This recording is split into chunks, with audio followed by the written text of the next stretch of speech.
Hindenburg का नया खुलासा, सेबी चीफ माधवी बुच और पति पर लगाए गंभीर आरोप, अडानी ग्रुप से जुड़ी ऑफशोर कंपनी में हिस्सेदारी का किया दावा। नमस्कार, मैं दीपिका।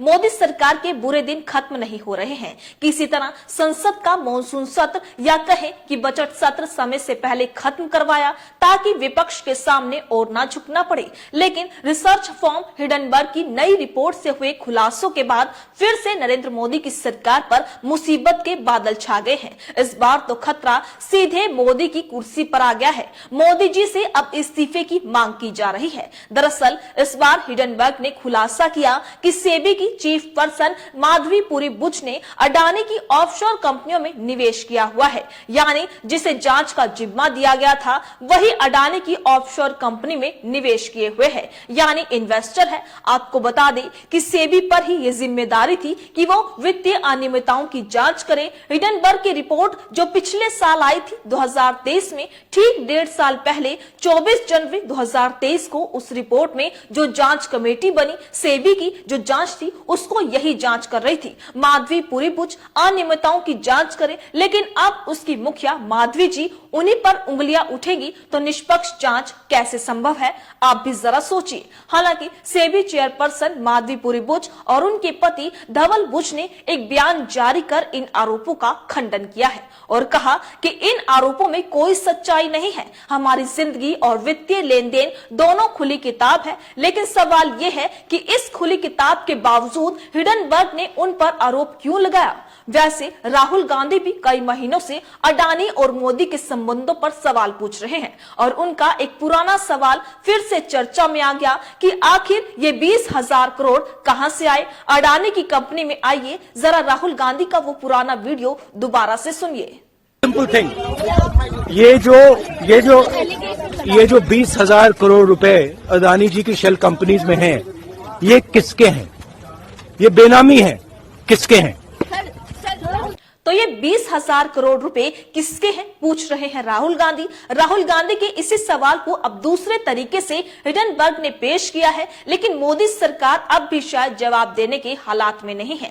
इसलिए आम आदमी पार्टी के सांसद संजय सिंह ने प्रेस कॉन्फ्रेंस कर सीधे पीएम नरेंद्र मोदी का इस्तीफा मांग लिया। सुनिए क्या कुछ कहना है संजय सिंह का। और इसलिए अब ये जो मामला सामने आया है, सेबी अध्यक्ष की सारी जांच बेबुनियाद है, निराधार है और अडानी के किसी भी मामले की जांच में दी गई उसकी कही गई बात और रिपोर्ट का कोई मतलब नहीं है जो सुप्रीम कोर्ट में उन्होंने दाखिल किया है। माननीय सर्वोच्च न्यायालय को इसका संज्ञान लेना चाहिए, क्योंकि तथ्य छुपाए गए, सच्चाई छुपाई गई सुप्रीम कोर्ट से। सरकार ने झूठ बोला सुप्रीम कोर्ट में। अब नए खुलासे के बाद उसका संज्ञान लेना चाहिए, नंबर 1। और नंबर 2, ये सारे घोटाले, ये 8,50,000 करोड़ रुपए हिंदुस्तान के लोगों का जो डूबा है, इसके लिए कोई और नहीं, भारत के प्रधानमंत्री नरेंद्र मोदी जी जिम्मेदार हैं। जब तक वो पद पर रहेंगे तब तक अडानी के मामलों की जांच नहीं हो सकती, अडानी के भ्रष्टाचार की जांच नहीं हो सकती। प्रधानमंत्री में जरा सी भी नैतिकता है तो उनको अपने पद से इस्तीफा दे देना चाहिए। उनको देश का प्रधानमंत्री बने रहने का हक नहीं है। प्रधानमंत्री इस्तीफा दे। तो सुना आपने, संजय सिंह कह रहे हैं कि प्रधानमंत्री इस्तीफा दे, जेपीसी जांच हो, जेपीसी कमेटी बने। ये सब बातें संजय सिंह कह रहे हैं। आपको बता दें कि संजय सिंह भी संसद से अडानी से सवाल पूछने के कारण निलंबित हो चुके हैं। अडानी पर सवाल राहुल गांधी ने पूछा था, राहुल गांधी की सांसदी चली गई। संजय सिंह ने पूछा तो वे निलंबित हो गए। संजय सिंह ने न सिर्फ प्रेस कॉन्फ्रेंस की बल्कि ट्वीट भी किया और ट्वीट करके लिखा कि आज फिर पुराने जख्म हरे हो गए। और जख्म हरे होने के साथ साथ वो कह रहे हैं कि मोदी अडानी भाई भाई, देश बेचकर खाई मलाई वाले नारे की वजह से ही मुझे जेल भेजा गया था। आइए जरा देख लेते हैं कि ये मामला क्या था। सुनिए संसद में क्या कुछ हुआ। मोदी अडानी भाई भाई, मोदी अडानी भाई भाई, मोदी ऑनरेबल मेंबर्स, मोदी अडानी भाई भाई,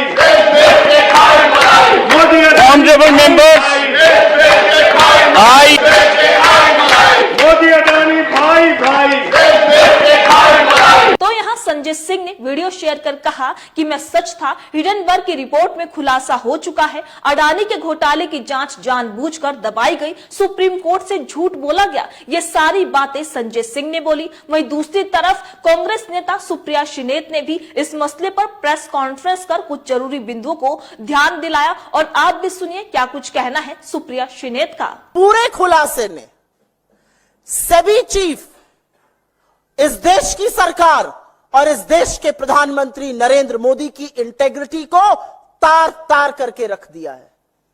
उनकी कोई इंटेग्रिटी नहीं बची है। उनकी साख, उनकी प्रतिष्ठा, उनकी कर्तव्यनिष्ठा पर जबरदस्त सवाल है। वो कटघरे के घेरे में आज खड़े हुए हैं और यह पूरा समझ में आता है कि परम मित्र को बचाने के लिए बड़ी साजिश रची गई है। यहां दाल में काला नहीं है, यहां पूरी की पूरी दाल ही काली है।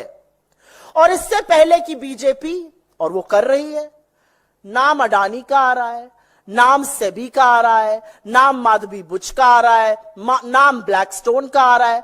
बीजेपी को क्या तकलीफ है? वो काहे दंगल में, अखाड़े में उतरकर बचाव पे आ गए?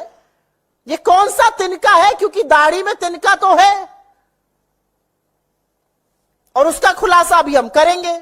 तो इससे पहले कि बीजेपी कहे कि हिंडनबर्ग रिसर्च जो है वो देश विरोधी है, वो अंतर्राष्ट्रीय साजिश रच रही है देश के खिलाफ, यहां पर बताना जरूरी है कि लोकतंत्र में सरकार को जवाबदेह बनाने के लिए, ईमानदार बनाने के लिए और सुनिश्चित करने के लिए कि देश के कानून का पालन हो, इसके लिए विपक्ष प्रतिबद्ध है।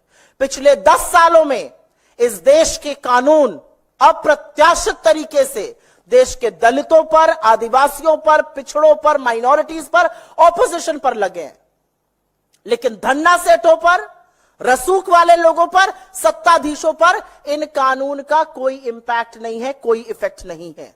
तो सुना आपने, कांग्रेस भी बीजेपी पर इस मामले में हमलावर है, वहीं बीजेपी इस पूरे मामले में विपक्ष की साजिश ही देख रही है। सुनिए बीजेपी प्रवक्ता ने इस मामले पर क्या कुछ कहा। कई वर्षों से जब जब भारत में संसद का सत्र चलता है तब तब विदेश में कोई ना कोई रिपोर्ट छपती है। यह संदेह बहुत गहरा हो जाता है कि सीमा पार से विपक्ष के कुछ ऐसे तार जुड़े हुए हैं कि भारत के हर संसद सत्र के दौरान एक अव्यवस्था का वातावरण उत्पन्न किया जाए। ये वही लोग हैं जिन्होंने 1 साल पहले कहा था LIC डूब गया, इन्होंने कहा था SBI डूब गया, इन्होंने कहा था HAL हिंदुस्तान एरोनॉटिक्स डूब गया। हमेशा कांग्रेस विदेशी कंपनियों के साथ क्यों खड़ी रहती है? आज से नहीं, 30-40 साल पहले से। विदेश के संस्थानों से यह कौन सा याराना है? तो सुना आपने कैसे बीजेपी प्रवक्ता सुधांशु जी अपनी बात कह रहे थे और बचाव में नजर आ रहे थे। उनके चेहरे हाव भाव से आप साफ देख सकते हैं और इसी हमले को और तेज करते हुए दिखाई देते हैं कांग्रेस पार्टी के अध्यक्ष मल्लिकार्जुन खड़गे। मल्लिकार्जुन खड़गे ने ट्वीट किया इसी मामले पर कि सेबी ने माननीय सुप्रीम कोर्ट के समक्ष मोदी जी के परम मित्र अडानी को हिडनबर्ग की जनवरी 2023 के खुलासे में क्लीन चिट दी थी। आज उसी सेबी के मुखिया तथाकथित वित्तीय रिश्ते उजागर हुए हैं। मध्य वर्ग से संबंधित छोटे और मध्य निवेश का जो अपनी मेहनत की कमाई शेयर बाजार में निवेश करते हैं, उनको सुरक्षित करने की आवश्यकता है, क्योंकि वैसे भी विश्वास करते हैं जब तक इस महा घोटाले में जेपीसी जांच नहीं होगी तब तक मोदी जी अपने A1 मित्र की मदद करते रहेंगे और देश की संवैधानिक संस्थाएं तार तार होती रहेंगी। सेबी की जो चेयरपर्सन है उस पर जो आरोप लगा है उसके बारे में वे अपनी बात कह रहे हैं। यहाँ सेबी की जो चेयरपर्सन ने भी इन सवालों का जवाब दिया है। सेबी की चेयरपर्सन माधवी पुरी और उनके पति ने 2 पन्नों की चिट्ठी जारी की है जिसमें उन्होंने साफ साफ कहा कि वित्तीय और पर्सनल लाइफ और वित्तीय लाइफ दोनों जो है वो खुली किताब है। वहीं इसी को लेकर सुप्रिया शिनेत हो या फिर मल्लिकार्जुन खड़गे हो, संजय सिंह हो या राहुल गांधी हो, सभी विपक्ष मिलकर ये बात कर रहे हैं। और राहुल गांधी तो कई महीनों से ये बात कह रहे हैं कि आखिर अडानी A1 और A2 का मामला, A1 का मतलब है अडानी और A2 का मामला है अंबानी। जी हां, ये बात भी राहुल गांधी ने संसद के अंदर इसी बार कही थी, क्योंकि वहां पर अडानी और अंबानी का नाम लेना असंसदीय कहा जा रहा है, इसलिए A1 और A2 लिख रहे हैं मल्लिकार्जुन खड़गे भी। अब सवाल यह है कि आखिरकार सरकार क्यों इन मामलों का उत्तर देने में सक्षम क्यों नहीं है? क्यों सेबी के अध्यक्ष की नियुक्ति से पहले भारत सरकार ने जो है सारी जानकारी और जांच पड़ताल ठीक से क्यों नहीं की? अगर इसमें चूक हुई है तो इसका जिम्मेदार कौन है? क्या जो चेयरपर्सन है वो जिम्मेदार नहीं है? क्योंकि सेबी की चेयरपर्सन कह रही है कि 2 साल पहले जब चेयरपर्सन बनी थी